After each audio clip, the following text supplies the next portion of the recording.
नमस्कार, आपका स्वागत है फटाफट खबरों में। आज हम लेकर आए हैं हिमाचल प्रदेश के हर छोटे बड़े शहर की सबसे तेज और ताजा खबरें। तो चैनल को सब्सक्राइब कीजिए और वीडियो कहां से देख रहे हैं कमेंट बॉक्स में हमें जरूर बताइए।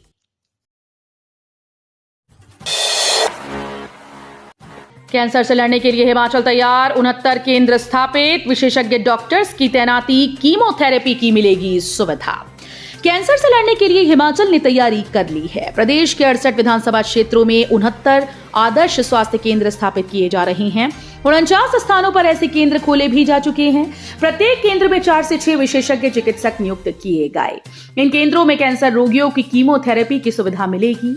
इसके लिए देश के जाने माने कैंसर हॉस्पिटल्स में प्रदेश के चिकित्सकों, स्टाफ नर्स व पैरामेडिकल स्टाफ को विशेष प्रशिक्षण दिया जा रहा है। 3 सप्ताह का प्रशिक्षण डॉक्टर मध्य प्रदेश के उज्जैन में प्राप्त कर रही हैं। हिमाचल में भारी हिमपात को लेकर ऑरेंज अलर्ट, सैलानियों के लिए खुशखबरी, जानिए मौसम अपडेट।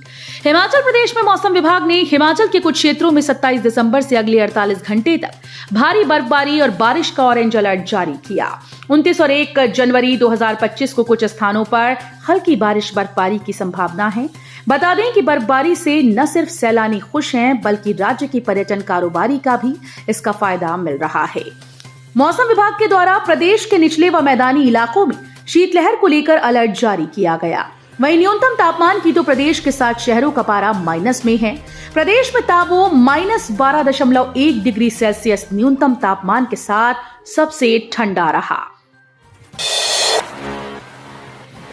दुग्ध उत्पादकों को अब हर महीने 26 करोड़। ग्रामीण अर्थव्यवस्था के सुदृढ़ीकरण के लिए वर्तमान राज्य सरकार के प्रयासों के सकारात्मक परिणाम सामने आ रहे हैं।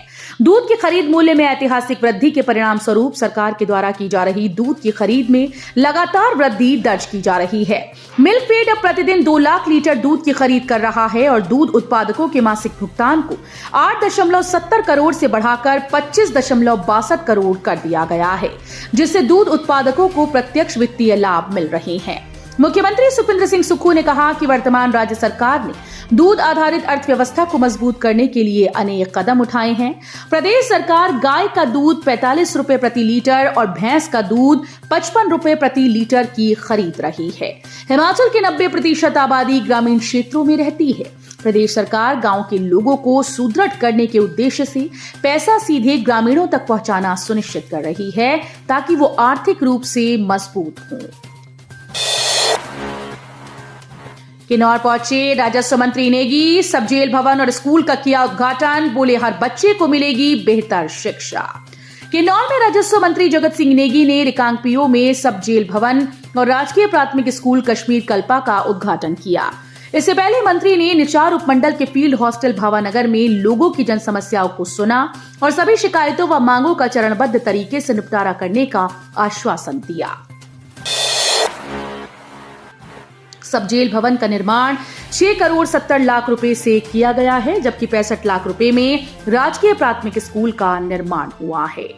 विंटर वैकेशन के पहले दिन आईजीएमसी व चमियाड़ा में डॉक्टर्स की तलाश में भटकते रहे मरीज। आईजीएमसी शिमला और सुपर स्पेशलिटी हॉस्पिटल चमियाड़ा के डॉक्टर्स के अवकाश पर जाने की मरीजों को समय पर जानकारी न मिलने से पहले ही दिन वीरवार को मरीज खासे बेहाल हुए।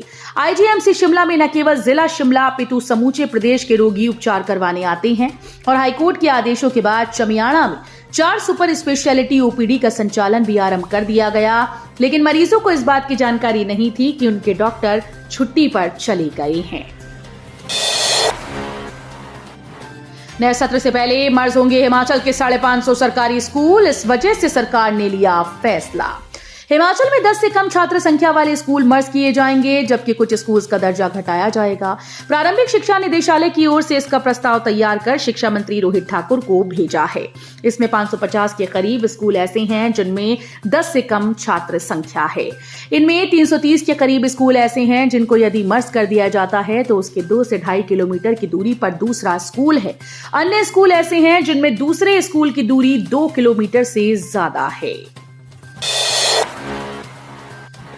हिमाचल प्रदेश में 13 साल में प्रति हेक्टेयर 50% तक घट गया सेब का उत्पादन, जानिए। हिमाचल प्रदेश में पिछले 13 साल में सेब उत्पादन में लगातार गिरावट आ रही है। बागवानी विभाग के आंकड़ों में ये चौंकाने वाला खुलासा हुआ। विभाग के मुताबिक हिमाचल में सेब उत्पादन में प्रति हेक्टेयर 50% की गिरावट आई। 2010 से 11 में जहां प्रदेश में 8.7 मीट्रिक टन प्रति हेक्टेयर सेब का उत्पादन हुआ था, वहीं 2023-24 में यह आंकड़ा घटकर 4.3 मीट्रिक टन प्रति हेक्टेयर रह गया। इसका मुख्य कारण मौसम में हो रहे बदलाव और रासायनिक उर्वरकों और कीटनाशकों पर अत्यधिक निर्भरता से मिट्टी की उपजाऊ शक्ति का खत्म होना माना जा रहा है। वैज्ञानिकों के मुताबिक कभी ज्यादा बारिश और ओले पड़ने और कभी 2 से 3 महीने तक लगातार सूखा पड़ने से फसलों के उत्पादन पर गहरा प्रभाव पड़ रहा है। 4 व्हील ड्राइव वाहनों के लिए खुली अटल टनल रोहतांग, मनाली में बढ़ी पर्यटकों की आमद। बर्फबारी के चलते बंद की गई अटल टनल रोहतांग को 4 व्हील ड्राइव वाहनों के लिए फिर से बहाल कर दिया गया। 3 दिन बाद वीरवार को पर्यटक सोलंग नाला से अटल टनल के नॉर्थ पोर्टल तक पहुंचे। हालांकि सामान्य वाहनों को सोलंग नाला तक ही जाने की अनुमति मिली, लेकिन 4 व्हील ड्राइव वाहनों में कुछ पर्यटक लाहौल की वादियों तक पहुंच गए। ऊना की बेटी अग्रिमा कंवर ने राष्ट्रीय शूटिंग में रचा इतिहास। हिमाचल प्रदेश के ऊना जिले के दौलतपुर चौक की 17 वर्षीय बेटी अग्रिमा कंवर ने नई दिल्ली में आयोजित 67वीं राष्ट्रीय शूटिंग चैंपियनशिप में शानदार प्रदर्शन कर प्रदेश का नाम रोशन किया। महिला जूनियर स्किट इवेंट में उन्होंने 109/125 का प्रभावशाली स्कोर बनाकर फाइनल में अपना स्थान सुनिश्चित किया और कुल रैंकिंग में 5वां स्थान हासिल किया है। लोक सेवा आयोग ने जारी किया डॉक्यूमेंट वेरिफिकेशन शेड्यूल, 116 उम्मीदवारों को बुलावा। हिमाचल प्रदेश लोक सेवा आयोग ने state civil supplies corporation limited में जूनियर ऑफिस असिस्टेंट के 42 पदों को भरने के लिए डॉक्यूमेंट वेरिफिकेशन का शेड्यूल जारी कर दिया। डॉक्यूमेंट वेरिफिकेशन 17 व 18 जनवरी को होगा। इसके लिए 88 उम्मीदवारों के नाम शॉर्ट लिस्ट कर दिए गए हैं। 17 व 18 जनवरी को 44 उम्मीदवारों की डॉक्यूमेंट वेरिफिकेशन होगी। सिविल अस्पताल पालमपुर बनेगा आदर्श स्वास्थ्य संस्थान। आरकेएस की बैठक में 81.55 लाख का बजट मंजूर। सिविल अस्पताल पालमपुर को आदर्श स्वास्थ्य संस्थान बनाया जाएगा। ये बात पालमपुर के विधायक आशीष बुटेल ने वीरवार को सिविल अस्पताल पालमपुर की रोगी कल्याण समिति की गवर्निंग बॉडी की वार्षिक बैठक में दी। द रोगी कल्याण समिति की बैठक का आयोजन एसडीएम पालमपुर नेत्रा मैती की अध्यक्षता में किया गया। आशीष बुटेल ने कहा कि नागरिकों को उत्तम स्वास्थ्य सुविधा उपलब्ध करवाना सरकार की प्राथमिकता है। बाजार में पुलिस की बड़ी कार्रवाई, चरस के साथ नेपाल का व्यक्ति गिरफ्तार। कुल्लू जिले के उपमंडल बंजार के तरगाली नाले के पास पुलिस ने एक व्यक्ति को 256 ग्राम चरस के साथ गिरफ्तार किया।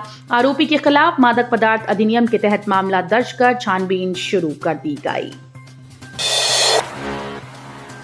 छुट्टी पर घर आए सीआरपीएफ के जवान की बिगड़ी तबियत, मौत, सैन्य सम्मान के साथ दी गई अंतिम विदाई। उपमंडल जोगिंद्रनगर में केंद्रीय रिजर्व पुलिस बल के जवान इंस्पेक्टर ज्ञानचंद का अंतिम संस्कार पूरे राजकीय और सैन्य सम्मान के साथ विकासखंड चौतड़ा के मोक्ष धाम में हुआ। इस दौरान सैकड़ों लोगों के साथ स्थानीय राजनेताओं, प्रशासनिक अधिकारियों ने अपनी उपस्थिति दर्ज करवाकर भावविहीन श्रद्धांजलि दी। पत्नी सुभद्रा ने सुहाग के जोड़े में रोते बिलखते अपने पति को अंतिम विदाई दी। भारत माता की जय और ज्ञानचंद अमर रहे के नारों की गूंज अंतिम संस्कार की रस्मों के दौरान गूंजती रही।